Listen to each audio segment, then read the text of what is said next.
Welcome, everybody, to the Hockey Think Tank podcast, brought to you by Hockey Think Tank, a place for all passionate parents, players, and coaches to go to get a little bit of education and a little bit of inspiration regarding the greatest game on the planet. What an episode we have for you today, guys, and it's going to be a little bit different. We are not even going to go in with an intro. Jeffrey Jehu Lavecchio is in baby mode because his wife is very, very, very much pregnant and she can pop at any minute. So he is busy getting a bunch of stuff done with the baby and with the new gyms that he's got and all the million things that he has going on. And so last minute here, he was a last minute scratch, but we called up somebody pretty good from AA. We got my dad, Bobby Scott, who is now going to be on here. And today, what we are going to do, we're going to fly through this intro, guys. So if you've listened to us before, you know how much we love icehockeysystems.com. You know how much we love Train Heroic. You know how much we love Helios Hockey. And we're just going to leave it at that right now because my dad did this in a pinch for us. Didn't want to do this on my own. And so what we're going to do is, actually, let's introduce my dad first. Bobby Scott, just getting ready to retire from being in youth hockey for close to 40 years. Going to spend some time with his kids and his grandkids now. How you doing, Dad? I'm doing great, and I'm looking forward to getting out of the hockey rat race and hanging out with the Scott girls and the Feld boys. There you go. And I can imagine being tryout time for Tier 2 hockey in Illinois. It's kind of stressful, so you're probably just sitting back being like, this is cool. As they say, it doesn't suck. There you go. Okay, so what we're going to do for today's episode is, and I've talked about this before, but in Hockey Think Tank we have put all of our best podcast clips from some of our best guests that we've had in one place. So you can go and you can hear from people like Marty St. Louis, people like Brandon Naurato, head coach of the University of Michigan, and more from all the awesome guests that we've been able to have on here. And today what I wanted to do, I went back and I took my 10 favorite clips from our podcast that we've done over the years. And I'm going to play those clips for you here today. And again, these clips are all in Hockey Think Tank So if you wanted access to these, you can sign up for that. I won't get into all the details of that. We'll have a link at the bottom of the show notes where you can enter Hockey Think Tank But we got some pretty cool guests on our podcast, and they've said some pretty cool things. So my dad and I are going to bat around. We're going to give ourselves, what I say, Dad, 5 minutes? 5 minutes. 5 minutes. All right, 5 minute time clock. So we're not going to talk extensively. We're going to get going. Boom, boom, boom, boom, boom, boom, boom. And these are some fun clips. So are we ready to rock and roll here? I'm ready. All right. First clip.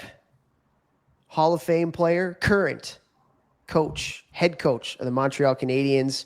My idol growing up. I wore 26 in college because he wore 26 with Tampa Bay. We got Marty St. Louis. This is a clip from Marty St. Louis. It's one of my favorite clips ever. Here we go. I was a good hockey player. I mean, I was, I wasn't the best at one thing. I wasn't the fastest. Yeah, I had speed. I didn't have the best shot. Yeah, we got better, and, I worked on it. I didn't have the best head. No, but they were good enough. I taught the game pretty well. There was players around me that were better at some things, But the one thing I felt I really was elite is I felt I was elite at getting better.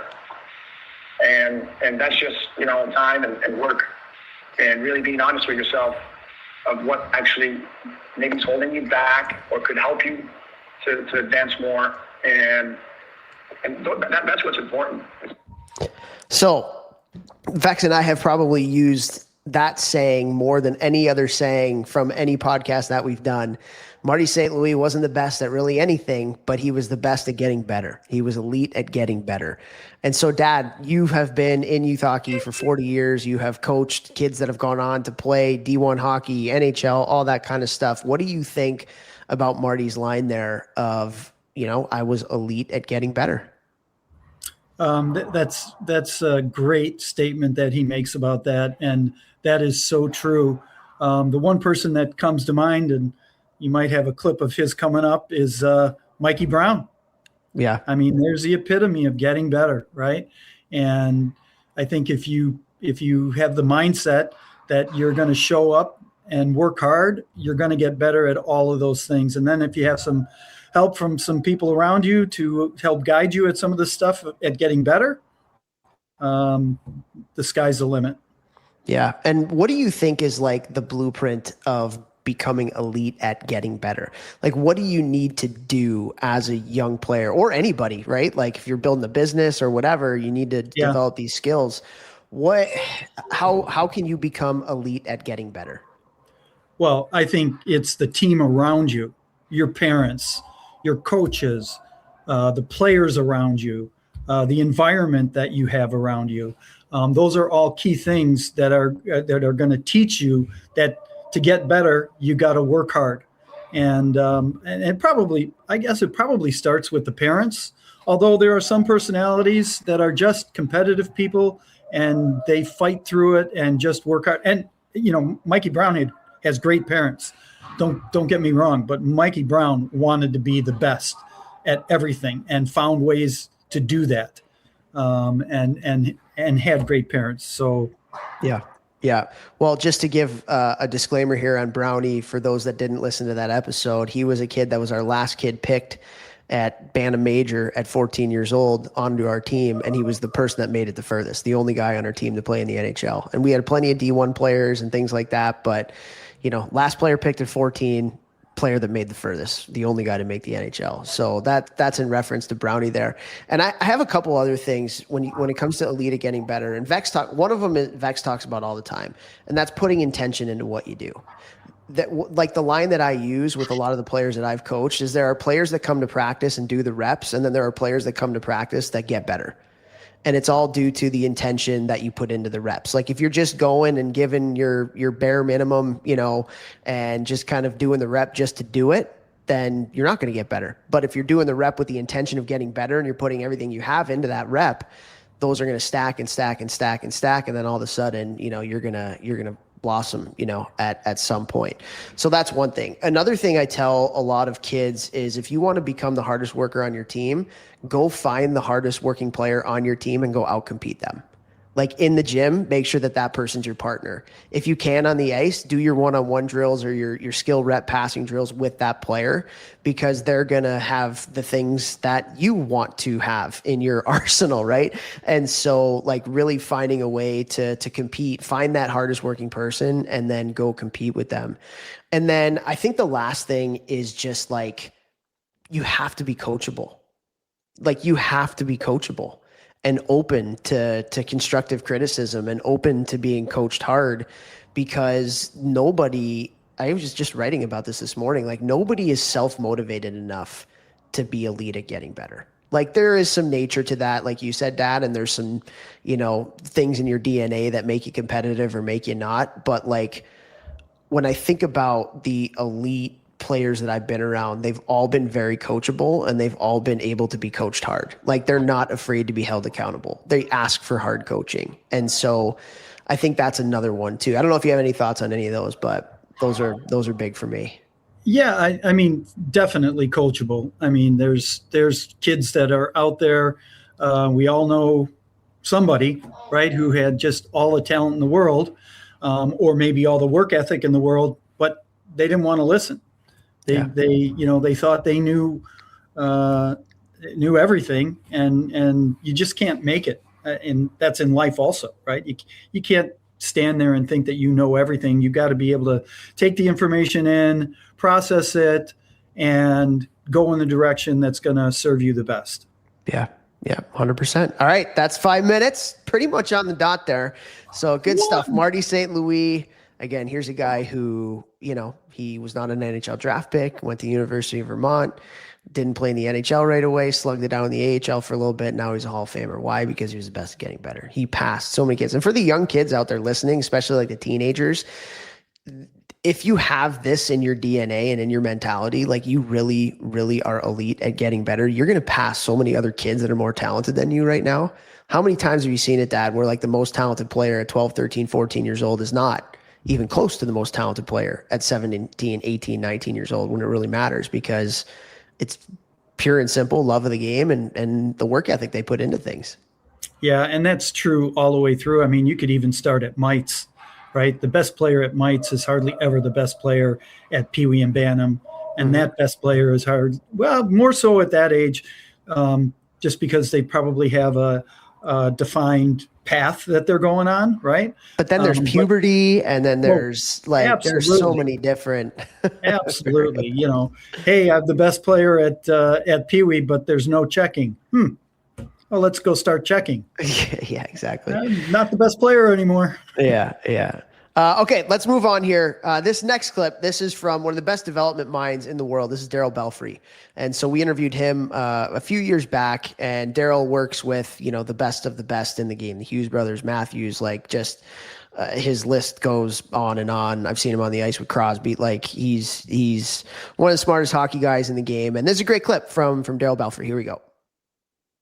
We all talk about the practice player. Oh, this guy, I run a practice and he can do everything. We go to a game, he can't do anything. What happened to this kid? He's unbelievable in practice. That's because you took away all the variability.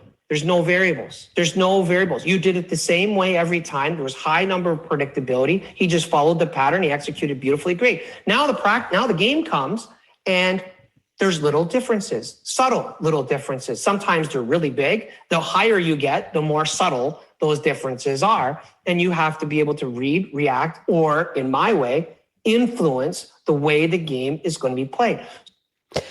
Great clip. And this is a big clip here as it comes to, especially if you're a skills coach or you're running practice with a team and stuff like that. And this is why Vex and I have batted against, having so many cones and Power Edge Pro type stuff on the ice, because when you're going against a defender is not standing still. A defender is not a cone. A defender has a mind. A defender has the ability to move, influence you with what you're doing. And so what Daryl's talking about right here is he's talking to coaches, and you have to put variability into your practices. Think about progressions. Think about the amount of pressure that you want to put on players with the puck to make decisions. Think about the constraints-led approach and how many players versus how many players. You have to introduce and have variability to your drills, because hockey is a game of read and react. Hockey is a game of thinking. It's not a game of how fast can I go around a thing that's not even moving. And so, this is something Vex and I talk about, the Instagramming of coaching and skill work. It might look good, going around, and that's not to say you shouldn't do anything with cones on the ice or Power Edge Pro or stuff like that, but you have to have variability. You have to have movement. And make a game-like situation. So like Daryl says, things that you do in practice can transfer to a game. Dad, thoughts? Yeah, I mean, we've come a long way in this sport, and there is a place for cones and Power Edge Pros. And it's probably more so at the younger ages, just trying to instill some good techniques. But as the kids get older and the level that they play, meaning how good they are, right? A better mite you can do more things with than you can a peewee who's just starting, because they just have experience and their overall game has been influenced by what they've done so far. So yeah, I mean, I get that. That's one of the hard things about coaching, is that where and how do you enter that into your coaching and into your team. And certainly the older kids need more and more of that non-cone, non-Power Edge Pro practicing, and more influenced by moving, by other players. And again, at the level, there may be different things that you do. You might have them trying to do different things with different kinds of pressure. Right? Like less pressure at the beginning and then more pressure as the drill goes along, just so that they are comfortable with what you're trying to teach them. Because if you have a player who's so much better than another player and they're just taking the puck away, well, then what are you really learning? Right? Sure. You have to be able to kind of influence that as you go along. So. Yeah, no, that makes a ton of sense. And again, like Vex and I always try to be mindful of, talking about the gray area with these things. So many times people will take what we say, or even we communicate it not in the wrong way, where it's like black and white, do this, don't do this. And, right. as a coach, I'm a big believer that coaching is an art. It's not a science, and that's why using progression-based drill design, the constraints-led approach, one of the things that a lot of really good coaches do in small group sessions or with their game is they manipulate the success and failure rate of the rep that you're doing, based on the amount of players that you're playing against, based on where players start and having less or more pressure on the puck carrier, more or less time and space to do things. And, you can start easy, maybe with some cones and some tires and stuff like that on certain things. And then you add into it, maybe add one defender, and then that's kind of like token defender. And then you play it full out. There's good ways to help transfer, but you can't transfer skills to the ice if it's just like only skills that you're working on. You have to work on decision making. So great point by Daryl there. And any final thoughts to that one? That's good. That's good. Okay. Next, one of my favorite people in the world. She's one of the best women's hockey players in the world. She was the MVP of the 2022 Olympics for Team Canada when they won the gold medal. It's Brianne Jenner, good Cornell player as well. And so here's Brianne. Great clip here. Thing that my dad gave me, and I think the biggest reason that I was, so passionate about hockey and kept that passion was because he didn't force any of it on me. He was never I remember drive homes after the game, and I think sometimes that can be a place of sort of childhood trauma for a lot of players. My drives home from the rink, my dad would say, I have some tips if you want to hear it. If you don't want to hear it, we can just, listen to the radio. And so it always came from me, wanting to go to the rink. It came from me. Wanting that advice kind of had to come from me. And I think that's super important, because the last thing you want to do is push somebody, and then it starts to become something that's not, driven by the player. So I was really lucky that way. I was kind of given the space to love the game. Great clip from Bree there. And Brienne's, her dad was a coach, understood the game, but just, the kid leads it. So I know you have some opinions on this, particularly when I was growing up and stuff like that, but give us your thoughts on what Jenner had to say there. Well, how did I do? You did good. Okay. You did good, Dad. And you were a big part of that, because obviously with Mom and I being hockey families on both sides, big hockey families, somewhat opinionated in our lifestyle or what we did. And so, and I think you taught me a big lesson I think you were 10 years old. And do you remember this story or no? I do. Yeah. Well, so just because you've told it, I don't remember actually doing it. Yeah. So we were driving home, and of course I was, talking about whatever. And you just kind of said, Dad, can we not talk about hockey? And I was like, oh boy, I'm that parent. And I remember looking at you in the rearview mirror, eyes rolling, et cetera. Anyway, so I think at that point I really tried. I was much more intentional on trying to hear what I was saying and not getting in the car and talking about hockey. And I hope that's part of the reason you still love me. Well, and still love the game too. Yeah. I think both. It's really interesting. So in our hockey think tank, at the end of every podcast, we do a 10 questions with our guest, and that's aired in Hockey Think Tank U. And one of the questions that we ask everybody is, if you had one piece of advice for a parent that has a young kid that has aspirations of playing at the highest level of this game, what would it be? So they give their advice to the parents out there. And Dad, I swear, I would say 75 to 80% of the people, and we've been doing this for years now, say, let it be your kid's journey, not yours.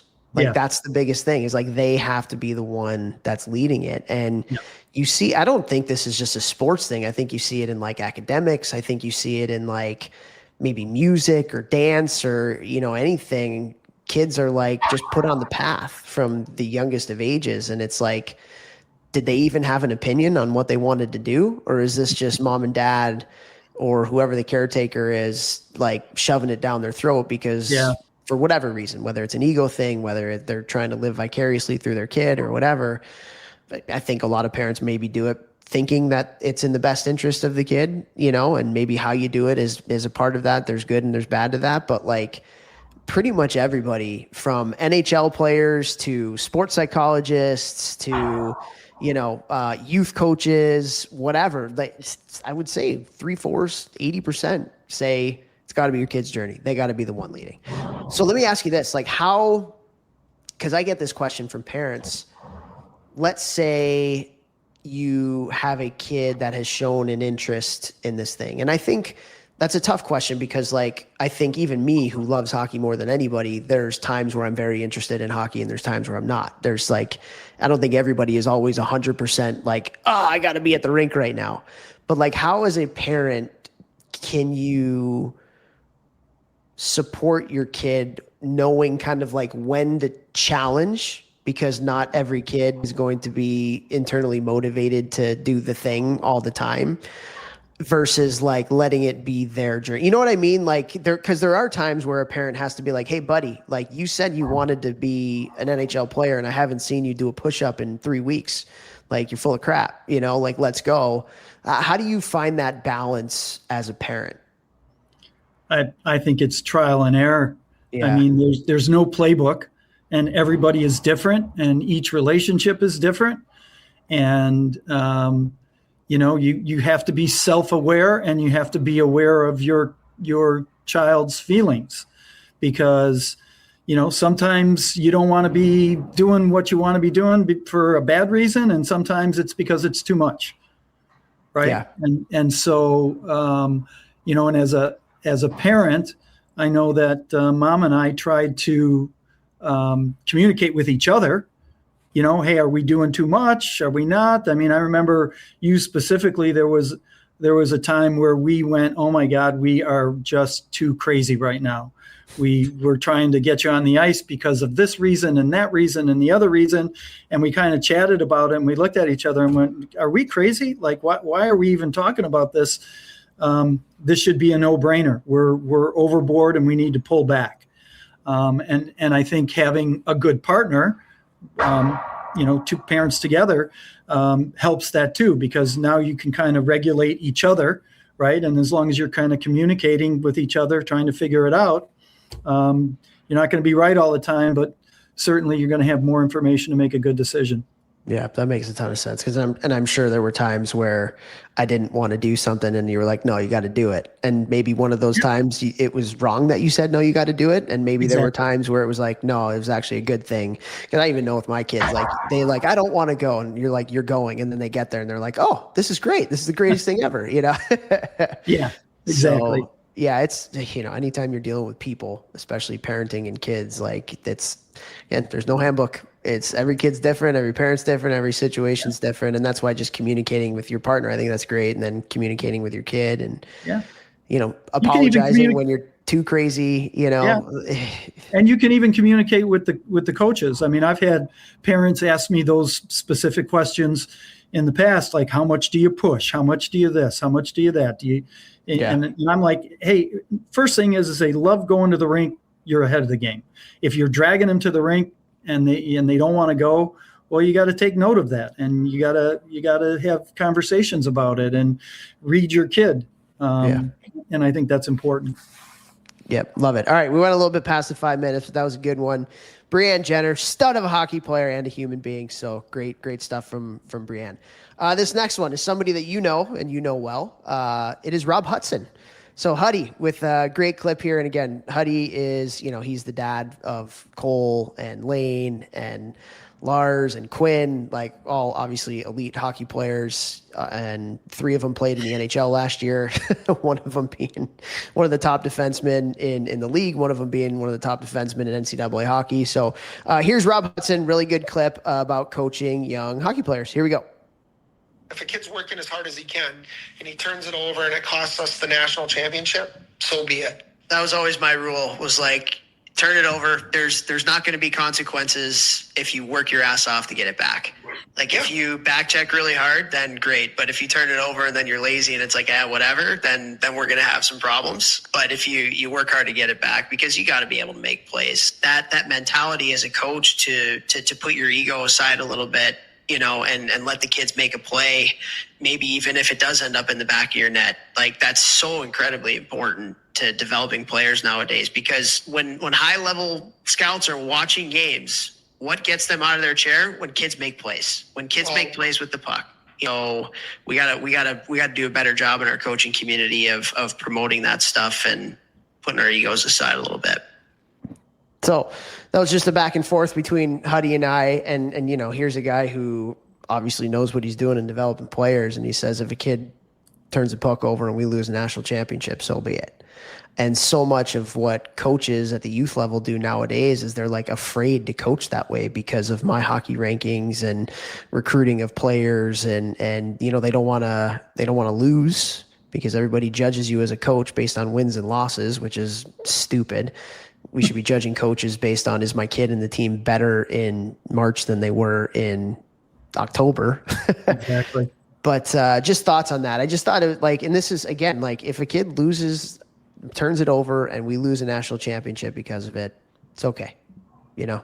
Thoughts? Yeah.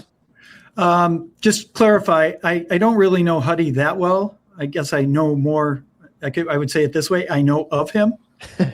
Sure. And, he's always got rave reviews as far as being a coach. People really love him. But yeah, mistakes are part of the game. I'm always talking with my teams at the beginning of the year to go out and make those mistakes, and almost promoting it, because you're only going to learn and become better with the mistakes that you make. That's how we learn. Yeah. Same thing as we were just talking about, with your kids, right? Making those mistakes on pushing too much or whatever. But the same thing as a coach, you have to give them the green light to go out and try. And if they're out there trying and they're making mistakes, they're going to learn from it for sure. I'm probably a little bit harder on them as the year goes on. And if they're making the same mistakes, then you're having different kinds of conversations. But, and then, the age level too, right? Like if they're mites, I mean, are you really talking about mistakes? Are you just trying to make them fall in love with the game and have a good time and make sure that they know that you're there to support them? Yeah. You might make a correction here or there, but as they get older, that becomes more important. Yeah. And I think two things too. One of them I already kind of said in that back and forth, and that was like, I'm okay with a kid making a mistake as long as they work their butt off to get it back, Yep. Like that will earn you rope to be able to continue to make mistakes. Absolutely. And then the other thing is, I don't think all mistakes are created equal. There's a very big difference to me of a kid that tries to toe drag going 1 versus 3 against people, and then it ends up going the other way, versus a kid that's trying to make a pass to a teammate that didn't execute on it or got intercepted or whatever it may be. And so, are you talking about your nephew? Yeah, no, I wasn't, but okay. I have a grandson who does that toe drag thing too. Yeah, a little bit too much. He loves it, and unfortunately, he gets away with it a little bit too much. That's going to end here just pretty wait soon, till checking. Exactly. But yeah, I mean, we as a coaching community have to do a much better job at allowing kids the freedom to make mistakes and express themselves creatively out there on the ice. Because as a former college coach, somebody that talks to a lot of NHL scouts, man, like, that's the thing we write down. If you can make plays, that's one of the biggest things we write down. Do you compete, and can you think the game and make plays, at the end of the day? And so, yeah, it's here you go. A guy who has developed 3 players that played in the NHL last year, 2 of them being at the top of their game and in the league. Crazy. I know at times I wouldn't call it challenged, but I do crazy things like, you get an ice cream for the best play that is made. You get an ice cream for the best deke that you make on a defenseman, or the best deke that you make on a goalie, and kind of incentivize them to do those creative things, during the year in games, by the way. It's not, and I think that the more fun that you can make it that way. And then of course the team votes on who wins. Right. Mm-hmm. And that's always a fun little experiment also. Yeah, that's cool. That's cool. Okay, next clip. This is Brandon Naurato, our head coach at the University of Michigan right now, one of the smartest hockey guys that I know. And it's a great clip here. Here we go. Simplifying the message, right? So like our breakouts are better because we muddy the tracks. We're just holding up for our teammates. It's nothing new. We come up with new lingo so they remember it. You tell a funny story. But hold up for your teammates so he's got more time to make a play on the breakout. So it's structure is important to be predictable, but it really is all about the concepts and the habits. And then like the little cueing from coaches so that the player can remember it and can learn. So I love that clip from Nar there. And obviously when working with him at Michigan, I got to see that firsthand. He is so good at communicating with his players. Like, forget about the fact that he knows more about hockey than most people would ever forget, or he would forget more about hockey than most people would ever know. I did that backwards. Sorry. He's just such a sharp hockey mind and knows so much, but the way that he's able to communicate to players is the reason why I think he's a special coach. And I've seen a lot of that. I've been able to work with some really, really good coaches, and their ability to communicate and get their point across and get people to buy into those things is the secret sauce of why they are so successful. It's not about how much you know, it's about how much you can translate that knowledge into transfers so kids can take that knowledge and go use it in the game that would make them better and the players better. And so, and it's funny, like even working at Cornell with Shafe, we would talk, him, Benny, and I in the coach's room about terminology all the time. Like, what's a good way to get this across? What's a good way to speak and communicate this principle so it's going to stick with the players? So the example that Nar used there was muddy the tracks. And so what he means by that is the other team dumps the puck into the zone. Are you going to screen off, or as a D partner or as a forward, are you going to get in front of, get a little bit of interference for that forecheck or F1 that's coming in so that defender can have a little bit more time and space to make a play, and then your breakouts are going to be better. So this is how, as you get to the higher levels of the game, things get, there's a lot more to talk about. And that's why it's so important that you simplify the message in a way that players are going to retain that information and then use it on the ice. So thoughts on that, Dad? No, I mean that a good coach is always one that can connect with their players. I mean, you look at John Cooper, right, who doesn't have maybe the hockey background that a lot of NHL coaches have, but boy, does he connect with his players. It's really, I admire guys who have that gift. Yeah. I think I connected with players, but always that guy who's got the funny names for drills, right? And then just says, hey, we're going to do, the open door drill. We're going to do the whatever drill. That wasn't in my skill set. But when you can connect with players at that level, it's special.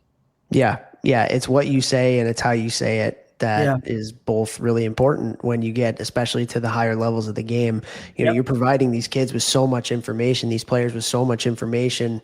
Sometimes it could be information overload. There's times where, as a coaching staff and myself, have given too much information, and now it's paralysis by analysis, and they're not just thinking the game, and that's where communication's everything. You're right. Like Cooper, he's got a gift. He's got an absolute gift with that. There's a lot of coaches at that level that have a gift with that. And I'd put Nar in that category too. Just being able to work with them, and him being like having a hockey development background, because he learned a lot of that doing small groups and individual stuff with the Red Wings and other people in Michigan. So just think about, as a coach, how you're communicating and what you're communicating. It goes a long, long, long way. I thought that was a great clip.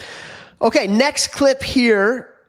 Before we mentioned we had a player who was the MVP of the Olympics in Brianne Jenner. Well, we also have interviewed the MVP of the last Olympics for Team USA in their run to the gold medal, and Caroline KK Harvey. And so this is a phenomenal clip from KK here. Here we go. the defensive side of the game is honestly more important because the faster you can shut down plays and get down the ice the other way, the more offense you'll play. So stick detail, gapping, surfing players. It's also important winning your 50-50s, positioning in front of the net, getting on the good side of them. It's also important and something I continuously try to work on and get better at, especially translating from college to, pro will be important, and college to the national team.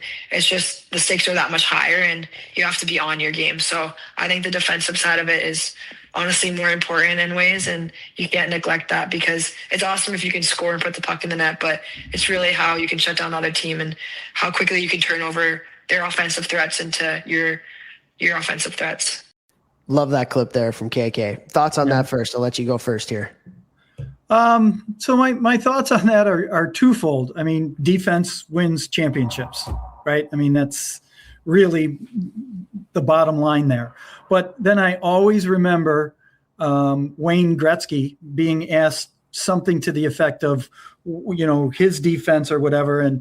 And he would always say, well, we hold on to the puck. We possess the puck. We don't give it away. That's our defense. If we have the puck all the time, the other team doesn't get many chances, we win the game. That's really funny. The best defense is good offense in that way. Yeah, I totally believe in that.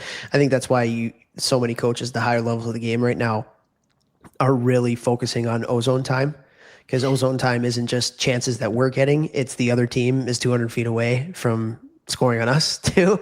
And so totally agree. I have another thing too that I think is really important here. And this is where I want to talk to the youth coaches with what KK said. So Caroline is arguably the most talented women's hockey player in the world, right? Like if you saw her at the Olympics, you look at her stat line, you look at what she did at the University of Wisconsin and what she's going to do, playing in the PWHL now.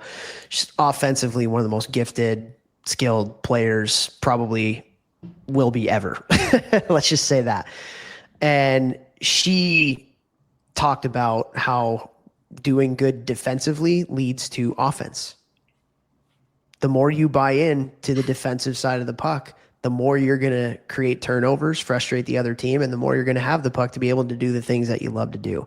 And that's a great way to get coaches, to get kids and players to buy into playing on the defensive side of the puck. Now, I will say a caveat with that, especially in youth hockey. When I say be good defensively, I don't mean play a system. I mean, you talked about her and all those little habits and concepts that she talked about, right? Stick gaps, stick positioning, beating your person back to the net, those types of things that she talked about. Those are the things that we want to get kids really, really good at. Those little habits and those little concepts that are effort stuff, that are thinking the game stuff. I'm not talking about knowing how to play a 1-2-2. Right. And you have to teach that as they get older into midget hockey and things like that, so they're ready for the next level of college or junior. But yeah, man. And the other thing with the youth coaches too, and I'd love your opinion on this, but I think a lot of youth coaches now are afraid to coach their best players hard with this stuff. And the reason why I say that is because sometimes kids, or let's just say families and parents, it's all about the goals, it's all about the assists, and because they're that talented when they are younger and they're able to, skate the puck through a whole team, and stuff like that, they get rewarded for that. And then the coaches don't coach them hard because they don't want them to leave to go to another, organization because they're coaching them hard. Well, now what you're doing is you're handicapping that kid, because to be a player at the highest levels of this game, you have to have versatility. You have to.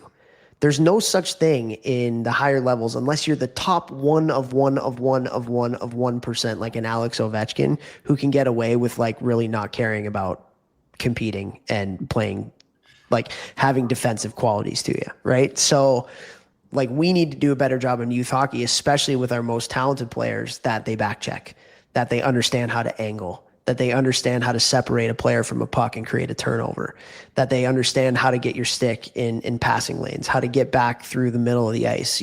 Those little concepts go a long way. And at some point, most kids will have to play a defensive role. They will.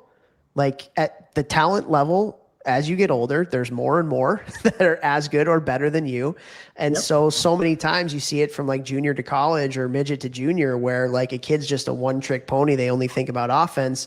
Well, they're not necessarily good enough to play a top 2 line role, and they got to play a third line role. And all of a sudden they're fish out of water. They don't know what to do.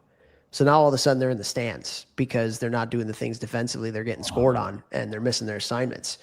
So we as a coaching community got to do a better job of teaching like the defensive habits, number one, because you're going to need it as you get older, and you're going to have to play different roles when the talent rises to the top, and you have to be versatile. Thoughts on that? I mean, the word that kept coming to mind is accountability. Accountability, you have to teach accountability to the players, which is all 3 zones of the ice. What are you accountable for when you're playing defense? What are you accountable for in the neutral zone? What are you accountable for in the offensive zone? Accountability as a coach. Are you doing the right thing? Are you sending the message to your team that special players get special treatment? You have to be really careful with that. And I think that the better coaches definitely understand that. And again, I'm in youth hockey, right? I'm in tier 2 hockey. So that accountability is a little bit different, where I think you can be a little bit more stern, if that's the right word. And at the same time, allow those players to learn what that accountability is, right? Like you're not sitting kids or putting kids in the stands if they're playing AA hockey, right? You're trying to find ways to make them accountable. Maybe you sit them a shift if they're continually doing something wrong. But yeah, I don't know if that answers your question. Top players, sometimes their accountability is different than a bottom player in youth hockey, and it can't be, especially for the non-negotiable things like effort and attitude and buy-in and all that stuff. No question. Yeah. Okay, cool. Next clip here from one of my favorite people in the world. This is a guy that I worked with for 5 years at Cornell University, and he is now the head coach at Princeton. Took a program that was, man, they were not in a good spot. And in 2 years, they got to the ECAC championship game, goal away from getting to the NCAA tournament last year. Benny Sire, one of my favorite people in the world. It's a great clip from Benny. Here we go. I'm going to take a little something. You referenced this about all the great players you played with at Cornell, and it stuck with me, is that all the greats loved to practice and loved to get better. And it's a huge piece of it. You're not, especially at a younger age, you're not who you're going to be by the time you get to college. And so you want to be able to get better, but at the same token, you want to be able to enjoy it. Like, why do people get into the game in the first place? Why do people like us stay in the game? Because ultimately it's the enjoyment of the game. So you have to enjoy the process and understand that the process will lead you to the journey, wherever that journey may take you. And, it might take you to Ohio State. It might take you to Mankato. It maybe take you to Cornell. It might take you to a trip over to Europe that you otherwise would have never seen in Europe. You don't know what the journey may be, but enjoy it and want to get better every single day and enjoy it at the same time. Unreal clip there from Benny. Very similar to the Marty St. Louis clip at the beginning, but thoughts? Kind of like the same thing. Elite, got to be good at getting better. Yeah, and I think he's more speaking to the love of the game. Yep. Right, and well, those two things are one and the same. I know for me, talking like I've played with and coached a lot of players in the NHL. Every single one of them, I say there were 2 consistencies. Number 1 is they absolutely love hockey. And 2, going to what we talked about earlier, they have accountability and ownership for everything that they do. Like, you want to be elite at getting better, like, love it, take accountability for everything. So go ahead. Yeah. No, and I think our sport, more than any other sport, kind of that's who these people are, especially the ones who gravitate to the highest levels. And certainly interesting. This just kind of came to mind. One of the things that led to me retiring is that my passion for the game kind of took a sideways. Like, I still love the game and everything, but my compete level has changed, and it's not as important for me or to me. And that's one of the reasons that I think it's time to call it a career. I still love the game, but you look at these kids who come in and become better players over the years. They're all ones who just love to be at the rink. They love coming to the rink, and I love coming to the rink.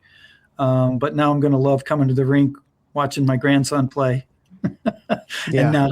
and not the daily grind. And maybe that's where I'm coming from, is the daily grind. Yeah. But we all get out sooner or later, and certainly the people who love it the most excel. Yeah. Well, it's interesting. So Rob Rassy, who I worked with in Michigan, who now is the head coach at Harvard, boo. But anyway, love Rass, but now he's at Harvard. Come on, man. But he showed a clip. Safety school. Yeah. He showed a clip of, I think it was a show called NHL 36. It was kind of like one of those behind the scenes NHL shows. And it was Mike Babcock was talking about Nick Lidstrom when they were both with the Red Wings together. And he was asked something to the effect of like, what makes, Nick Lidstrom one of the greats of all time? And it was like, he just loves the mundane. He loves the daily grind. It's not a grind to him. He loves the daily routine. You know what I mean? Like, yeah. And it is a grind, right? It is 100% a grind. But like, that was the thing, is just like, you knew what you were going to get from Nick Lidstrom every day in his process, like Benny talked about. And he just loved all the little everyday nuances of being an NHL player and trying to get better and figuring out ways to win and motivating teammates. And there's a reason why he's one of the best to ever do it, Nick Lidstrom. And so, yeah, but you have to love the game. That if you don't love the game, you're not going to love the grind. You're not going to love the hard times, right? You might love the really, really good times, because everybody's going to love the really, really good times for the most part. But yeah, you have to love it if you want to get better. Yep. Have to love it.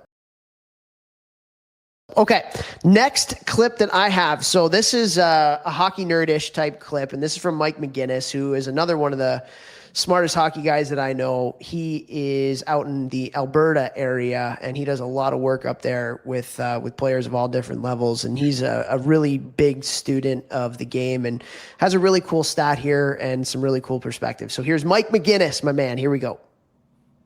60% of passes in the NHL were in a contested situation where there was either an opponent or a defender within a stick length or closing on them. The best players like McDavid and Draisaitl, they're never in a contested situation because the opposition is so worried about them that they always back off. So your best players get a whole bunch more uncontested receptions than the rest of your team.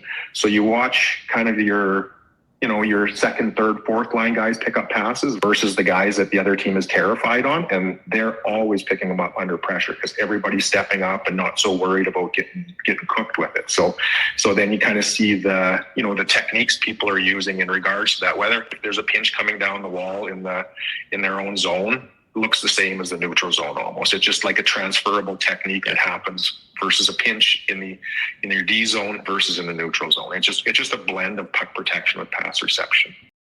Great clip. There's so much good in that clip right there. Dad, let me ask you there's like 4 or 5 things that come to mind for me, but for you, what are you taking from Mike's clip there? Well, I mean, so I don't know. You tell me. Okay, so first things first is 60% of passes at the NHL are contested passes. So what does that mean? That means that a defender is within a stick length away from a player who's getting the puck. Well, let's look at practices in youth hockey. How many passes that kids are catching are contested? 0, typically. It's I get a puck, I get some time, I skate the length of the ice, or I skate half the ice and then I go in and shoot. as opposed to if 60% of the passes, you're going to have to make a decision with it really quick. Or like Mike said too, one of the things, it's like puck protection with pass reception. So finding a way to shield your body from, the defender to be able to catch the pass and then make a play. Again, like the higher the levels we go, the better the gaps are going to be on everything. So you're not going to have a lot of time and space to make a play once you get that puck. And so I think about it in a way of like, how are we designing our drills in youth hockey? If 60% of the passes are contested, like we got to get some coach kind of token pressure on kids when they get the puck, or we have to play a lot of small area games where kids are going to have to receive it and then move it right away. Yeah. That was one of the biggest things that I took about it. Love to hear your thoughts on that. Well, again, my perspective is the youth hockey, right? And I've learned over the years that, those small area games is absolutely where you learn that.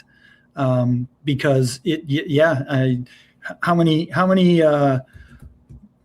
practices do you see where guys are just getting passes, long passes, right?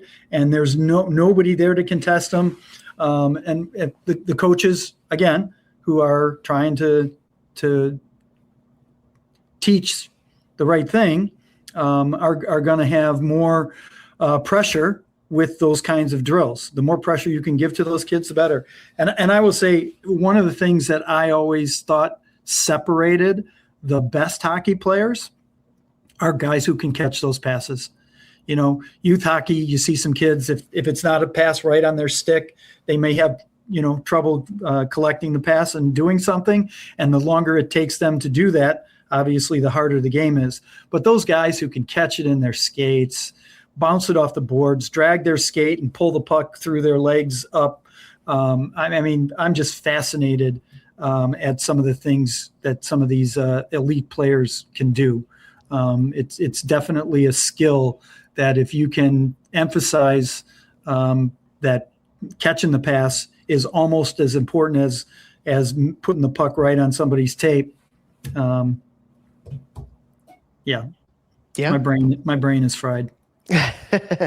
That's a great point. I think the other thing that was really interesting from what Mike said too was he talked about Draisaitl and McDavid and how they're getting more passes uncontested than their teammates, and a lot of it being because they're scared shitless of those two guys when they get the puck with speed, so they're a little bit more scared to gap up on those types of players.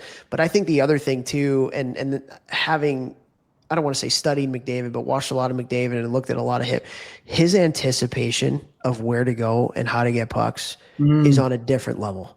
Mm-hmm. So yes, he's getting pucks a little bit more uncontested because people are scared of his speed and his abilities, but he also thinks the game at a step ahead of everybody else. So he gets to spots where he's there before the defender knows that he's going there to be able to gap up on him too, right? Yeah. And so, that's where a lot of these small area games, and that's where a lot of these I think the best drills that you can do in hockey are transition drills. Why? Because the game is played in transition. How many times during a shift is the puck possession change from team to team? Yep. It's multiple times every shift. And so if you're able to be a step ahead thinking in transition, and McDavid I don't think there's anybody greater, maybe Gretzky back in the day, but certainly in today's game at knowing and anticipating when a play is going to happen. And then his God-given ability with his speed is just so much bigger. That's his gift, man, is that ability to understand where to go in transition. And then he's so fast that he thinks faster than everybody else and then skates faster than everybody else. And so he's best player of our generation by far. We were lucky here in Chicago to have Patrick Kane for as long as we did. Guy. And he was a guy that they always talked about. You got to back off on him because if you get too close, he's going to poke it by you, or he's going to put it by you, pass it by you, and then you're screwed. And think about it, Kane doesn't have nearly the speed that McDavid has. That's how elite he is at thinking the game. which is pretty crazy. So, all right, good stuff from Mike there out there in Alberta. We got 2 clips left here. And just to remind everybody, like Hockey Think Tank U, all these clips and many, many, many other clips from the years that we've been doing our podcast are in Hockey Think Tank U.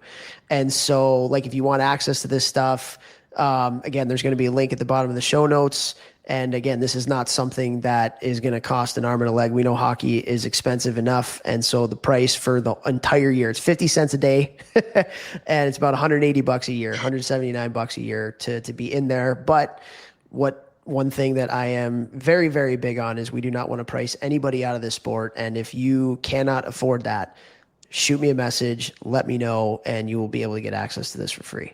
For anybody that can't do it. Would love if you can support me and help me feed my family. But if that's not the case, then shoot me a message on social media or wherever, and we'll give it to you for free. So link at the bottom of the show notes if you want access to these and many other clips. Okay, 2 more clips here. This clip is from Pete Rutilli. So Pete, I think you probably know Pete, Dad. He's a Chicago guy. Yeah. So Pete is an unbelievable hockey agent. He works for Wasserman, which is one of the top hockey agencies in the world, and just a great guy. He's been a youth coach too in different capacities. And I really, really love this clip. And this clip actually isn't from our podcast. This clip is from our Hockey Think Tank conference that we did. Gosh, Dad, that was like 2018, 2019. It was pre-COVID. Yeah. Such a fun day. And one of the things we did is we had an agent panel. And so we had 3 big time NHL agents come in and talk to the parents and talk to the kids. And this was part of what Pete had to say to them. So here we go. You don't want these guys hitting their first adversity if they make it that far at 23, 24, 25 years old, you don't. You know what I mean? Be the best player on the team if you are, and go through the frustrations and the adversity, because it's going to help you grow. You know what I mean? And very, very, very few parents see that. It's tough, man, but I see that as a big part of our job too. It's okay to fail, be uncomfortable. All those things are true. These guys want to keep 2 good examples in the back. So, like, if there was one word that has been spoken on our podcast over the hundreds of episodes that we've done, I think the word resilience is probably the word that's been used the most, particularly when we talk about NHL players. And, like, man, I think that resilience is a necessary life attribute if you want to play in the NHL or the PWHL or college hockey even, like, because it's hard. It's really, really, really hard to do that. I don't think people in youth hockey really recognize and understand how hard that is. And so I love what Pete said is like, you don't want to hit your first adversity when you get to that level. You don't, because adversity, resilience is a muscle that gets better with the choices you choose to make and how you respond to adversity. And so, like, here's an NHL agent, some of the best players in the world. He's in charge of, being a mentor to these players from 15, 16 years old, all the way through their NHL careers. What's he talking about? He's talking about adversity is a gift. Like, if we choose to see it in that way, and how that building of the resilience muscle through adversity is one of the most important attributes of any high level hockey player. Dad, what do you got to say about that? Yeah. So that was always a life lesson for me, for us as parents. I think we talked about that a lot. I mean, and sometimes you have to have man-made, homemade, whatever, obstacles that you put in front of your children or yourself, so that you do have adversity in front of you and you do have to be resilient and try and figure it out. It's important that it's almost like the what Rob said, Hudson, about failing. Right? And what are you going to do after you fail? Okay, I tried this fancy play. It didn't work, but did I work hard to make up for what I did? And again, I think that's more of a life lesson, not necessarily specific to our sport, because the people, and basically it's the old, what do you do when you fall down? Do you get back up and go right back at it, or do you quit and go home? Absolutely. Well, let me ask you this. As a parent of somebody who had a dream of playing in the NHL one day, like how did you and mom like support me, kick me in the ass, whatever, when the adversity was hitting? Because my journey was not easy by any means. Cut when I was younger by coaches who were friends of ours, cut again, torn ACLs. Like, I mean, you run the gamut of stuff. Going to juniors too early. Like, how did you and mom kind of approach, supporting me, letting me go through the stuff, the hard stuff? What were your conversations, thoughts on that? I think it's kind of what we talked about before, is that there's no playbook. You're going to make mistakes. Hopefully you knew you were loved. I did.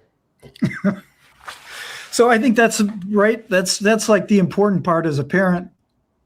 I don't know why I'm getting teary-eyed, but that's what I do. Apparently. No, I think it's important that your kids know you love them, and that you might be putting obstacles in front of them, or there might be one that's really, really hard. And you have to teach your kids how to advocate for themselves, because you're doing them a disservice. What do they call it? Helicopter parent, right? You're just doing a disservice to your kids.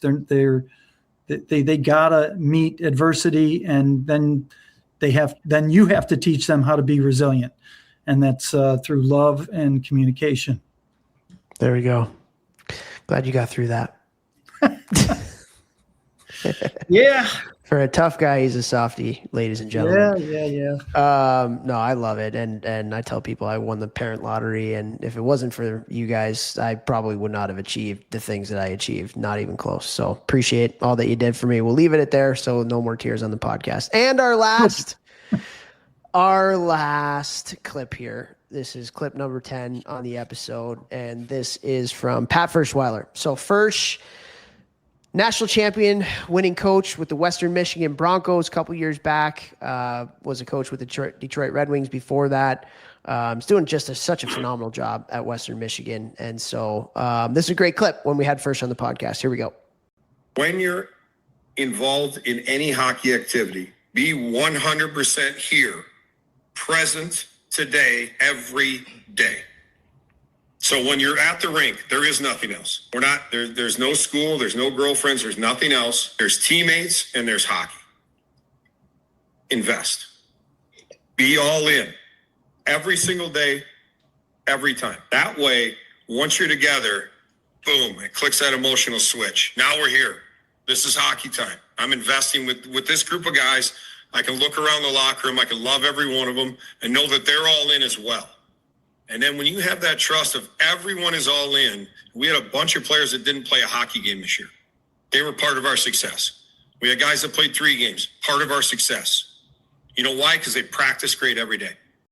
Oh man, that clip's got me going. Like I love that clip so much. And I put it at the end. I put this one last for a reason. I just think it's a great message to end this with just be present.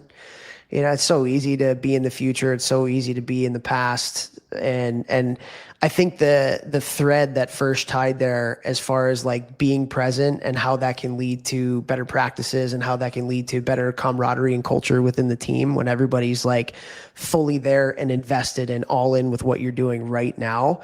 It's amazing. And honestly, it's probably a big part they won the national championship is, I played college hockey at the Division I level. I coached hockey at the Division I level. And anybody that's been at that level knows how hard it is to be a college athlete. You have so many different responsibilities, from trying to be a great hockey player, being a great student, being a great teammate, being a great friend, staying in touch with friends from back home, staying in touch with family. And then you're dealing with being in a new place for the first time, especially as a freshman. Like being a college athlete, being a college hockey player is extremely, extremely hard. And so it's really easy in that scenario to be very me focused and to be very just in tune with what you're doing and not about what's going on within like the greater good of the situation that you're in. And so by being locked in and present on the present moment here, it binds the guys. is what he's saying. And I think that it could not be more true. Like the great teams that I had, there was a camaraderie and like there was a love of being at the rink. And I think a lot of that had to do with being present, everybody just being there and enjoying the grind together, enjoying the wins, enjoying the losses, like everything that a college hockey experience gives you when you are present and you're doing it with people that you love. That is the ultimate team success that you have. I've never been a part of a championship team at the college level that didn't have that. And so just really, really cool. What are your thoughts, Dad? Yeah. I mean, I think when whoever you are, you go back and you look at the successes that you had in a team environment, it's always been the camaraderie and the bonding of the team itself. And, I kind of was thinking about a couple of things while you were talking and listening to what he was saying, is that for me as a player, man, when I got to the rink, everything went away. Like that was just how I was built. And so when I got to the rink and let's say I had, an issue here or there, it just seemed to go away because I just loved being at the rink and being with the guys and playing. And that doesn't mean that there aren't people who bring their load of crap to the rink. But I think really good teams kind of notice that and are able to help that guy who's having a problem at that time and get and make them or help them be more present. And then I also think that it's a little bit different as a coach because although you're part of that team, you don't necessarily have the same camaraderie as the players do, but certainly you can help make that apparent and try and make sure that the kids and the players are more present and there for each other. Because if you don't address that, right. Yeah, and I'll add to that. So there were a couple of things that Shafe would talk about at Cornell that I think are really prescient. I think two things can be true at the same time. So number one, he always talked about hockey should be the best part of your day. Like this is an escape, with all the other things and responsibilities that you have academically, socially, all the things I just laid out earlier, like hockey, let's put the mindset of like, this is what I love to do, right? Like I get to come to the rink today. This should be an escape of a couple hours from like real life, which is hard, so that. And then I think the other thing that's true with that is the more you have your stuff in order outside the rink, the more you're going to be able to be present at the rink. And so if you're falling behind in your studies, or you're in a bad relationship with a boyfriend or a girlfriend, or you're not putting time and effort into your relationships with people that you care about, that's going to wear on you at the rink. Like you're going to be thinking about, oh crap, like I have a project, like for college, I have a project due tomorrow that I haven't even started. Well, yeah, you're going to be thinking about that at practice that day, thinking about the all-nighter that you're going to have to, do to get that project done. Or, I haven't been treating my girlfriend very well and there's a fight on the horizon, tonight because I didn't do something I say I was going to do. Well, you're probably going to think about that while you're in practice. So another thing that I think is really important for all the kids to hear is like, again, Vex and I say it all the time, how you do anything is how you do everything. And if your stuff is not in order away from the rink, it's going to affect how you play. If you are putting the effort in and you're upfront on your studies and you're treating people well and you're getting things done that need to get done, you're going to be able to be a lot more present when you get to the rink too. Yep. Makes sense. Totally agree. All right. Okay, guys. Hold on. Oh, we got one more. All right, let's go. I got a bone to pick with you. Uh-oh. What? Out of all 10 of those, yeah, I wasn't in there. No, you weren't. Yeah. Well, I guess you're not as cool as those other 10 people. But I should say this because I only had 10 clips to pick from, guys. And so there are going to be more people like yourself who are going to text me giving me shit because I didn't use their clips. Do it. And there's fill his text up. I know.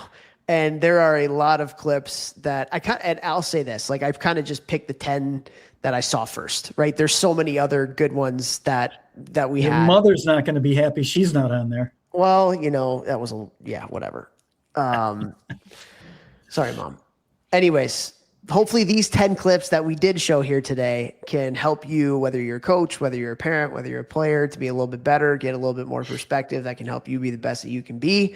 And this was fun here. So Vex, this was a nice little kind of surprise. I'm glad you had a little bit of time to hop on here with me last minute, with Vex's last minute bowing out with all the stuff that he has going on. So can I give Vex a message? Yes, absolutely. Up, and he's flipping him off. All right, there we go. Remember, that's a sign of love in the Scott household. There you go. You also have to remember that this is a podcast that is on audio, so he could not see that, but I will send it to him.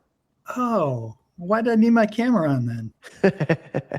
Well, we have clips that we'll put out on social media, and we'll throw it out on YouTube too.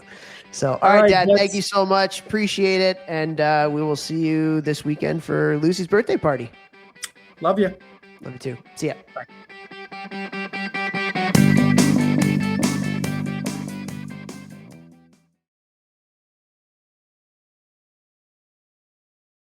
It all comes down to this: a best-of-7 battle, and DraftKings has you covered every step of the way. The DraftKings Sportsbook app is now available in all 50 states and includes all markets. Sweat every shift of the series, all in one place with one app. New DraftKings customers sign up with code THPN, spend $5 to get $200 in rewards within 21 days. That's code THPN. In partnership with DraftKings, the crown is yours. Bet with DK Sportsbook. Gambling problem? Call 1-800-GAMBLER. 1-800-MY-RESET. New York, call 877-8-HOPE-NY or text HOPE-NY. Connecticut, call 888-789-7777 or visit ccpg.org. On behalf of Boot Hill Casino in Kansas, bet text pass-through may apply in Illinois. 21 and over. Void in Ontario. Event contract trading with DraftKings predictions involves risk of loss. Sportsbook bonus bets expire in 7 days. $50 in predictions dollars issued weekly for 3 weeks expire in 1 year. Redeem one non-withdrawable reward. Availability varies. Predictions offer void in New York. Ends June 28. Terms at dkng.co/audio.